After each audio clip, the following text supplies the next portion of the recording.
All right. Welcome to another edition of Sabbath Lounge. This is Matt and Jake here, coming to you with another Talking Torah. Talking Torah. Just hitting the highlights of this week's Torah portion. That's right. We appreciate you taking a minute to stop by. We appreciate if you subscribe to our channel, Google us, and find us on other platforms where we exist. But this is week 27, and this is Tazria, I guess. Yeah. That's what it looks like anyway. Yeah. And we got a pregnant lady here. Yes. So at one point, she conceived. Yes. That's the idea, guys. And it comes from Leviticus 12 through 13. So it's actually fairly short, just a couple of chapters here. And we'll go right into it. And so you get this deal. It talks about circumcision. And on the 8th day. And so we talked about a little bit about Sukkot. What happens on the 8th day of Sukkot? It's the last great day.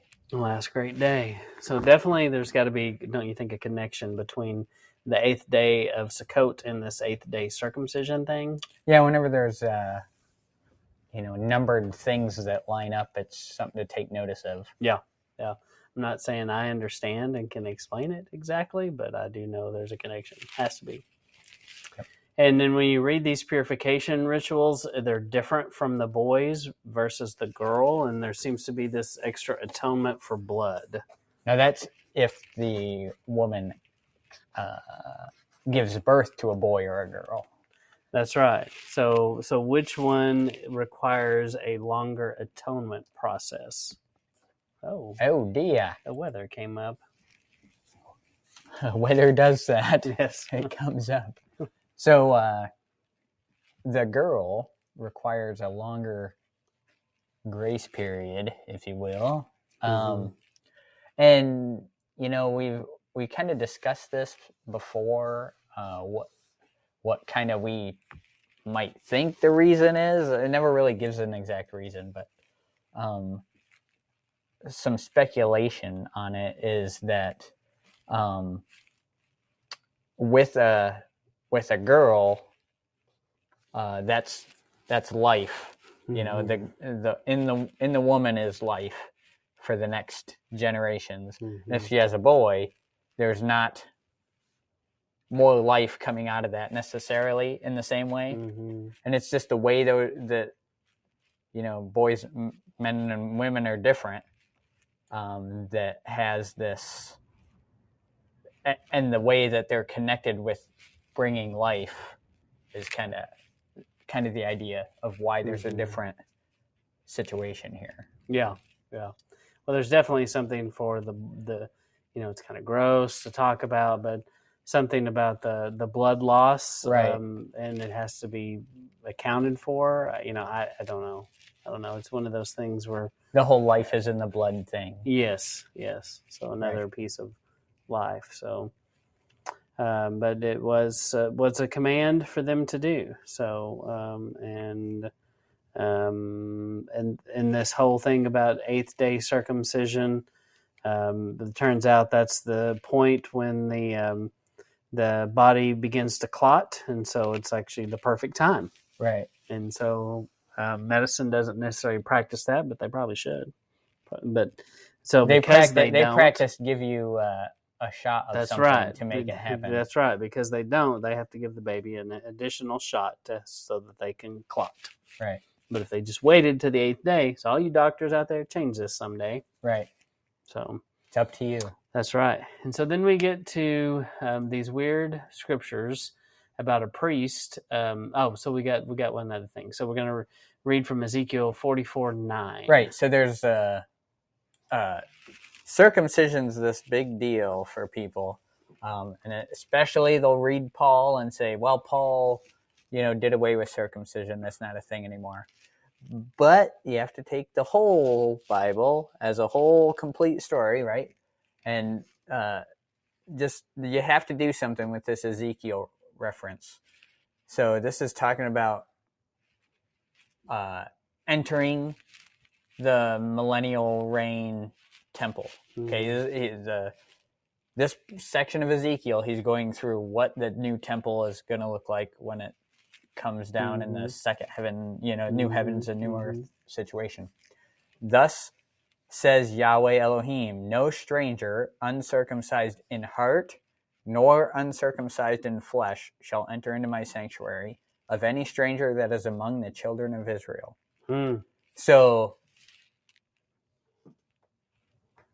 do with that what you will. Yeah. But it sounds like he's making a statement there. Mm-hmm. That, now, I'm not saying circumcision is required for salvation. Paul clearly teaches against that. I'm just saying, maybe before you enter in the millennial reign, he'll say, this has to happen. Mm-hmm. You know, Mm-hmm. I don't know when he's going to have that happen, but I don't know exactly how that works out. Yeah. I don't think we should be going up to people with a Bible in one hand and a scalpel in the other. So, or drop your pants conversation. Right. Yeah. I'm just saying. Yeah. We want to read the mail, and this is what the mail is saying. So, do with that what you want. To me, it sounds like he cares about it still. Well, and that's interesting if that's what you're talking about there in the millennial reign. You're talking about you have a different body at that point. You have or you think you have your fleshly body? I think that there's a difference between people that have died and been raised again in the millennial reign and people that are still alive in the millennial reign. I think there's a difference there. And maybe part of these characteristics, there may be some characteristics like circumcision that go with you. I don't know. Possibility. Never been there, so I know we don't know. But definitely study this one out. If you're out there and you're not sure and you are uncircumcised, I think it's definitely a conversation that you need to take a look at for sure. And I would not make that choice for anyone, but definitely something worthy of your prayer and maybe prayer and fasting in consideration, because this would be a difficult thing to do older in life for sure. Right. But we have lots of examples of other men who made this choice late in life at a point where you just can't hardly imagine such a thing. Right. But they did what the Father asked them to do. They grab their knife and start sharpening it. Like, okay, who's next? Sure, it's real sharp. Yes. But yeah, and I mean, we know Paul circumcises Timothy. We know that and that whole thing is just crazy. Thinking about, hey, would you circumcise me? I mean, it's just like, right. It's just so foreign to how we operate today. We would just never imagine doing such a thing to someone, that we know. Right. So as they're in the wilderness, this doesn't happen, right? This is a command they're given in the wilderness, and they never do it. And then it's not until just before they enter the promised land that this happens. And so it kind of shows where it is on Yahweh's importance list. It's very important to him, but the heart comes first. Yeah. It's you walk it out first, and then the flesh is a sign of your inward. Yeah. So that's same with Timothy. It's like the last thing he does. Yeah. It's same for these guys going into the promised land. It's like the last thing they do. Yeah. Yeah. But to me, still important. And definitely my studies lead me to the conclusion that if I was not circumcised, I think that would be something I would probably pursue. So and cry about a lot. Yes, yes. But it just seems like probably a pretty good idea for sure. Something that's probably supposed to happen. But anyway, so it's a difficult conversation, but that's a good tie-in. Anything else? Nope. So then we're going to move on to other things we see here. So you get all of these skin disease. The priest basically was a dermatologist. What do you think about that, Jake? Was the priest like a dermatologist back then? He was the everyman. He did everything. Yeah. He was master of all. Yeah, being a priest was, it had some drawbacks for sure. It's like, hey, could you look at this oozy thing on Let my me back? squeeze that Yeah. oozy thing and then go prepare lunch Mm-hmm. at the.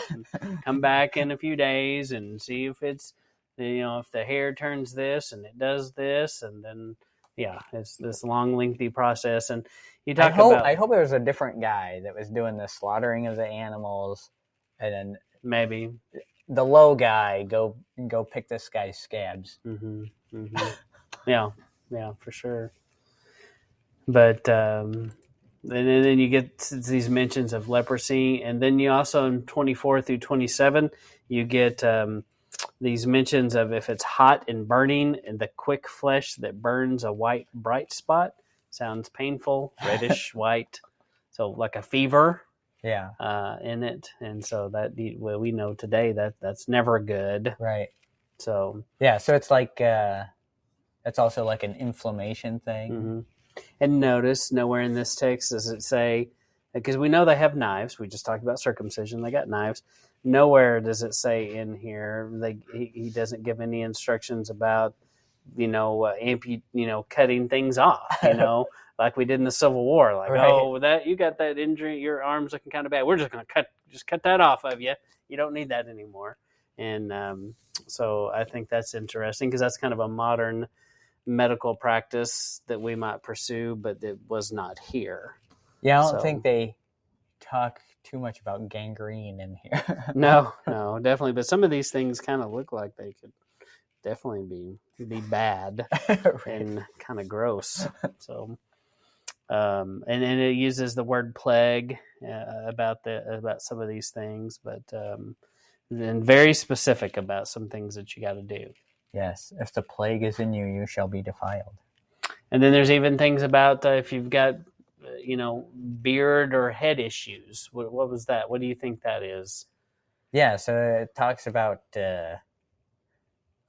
like spots on your head, or mm-hmm. like now anyone who has a beard knows that this.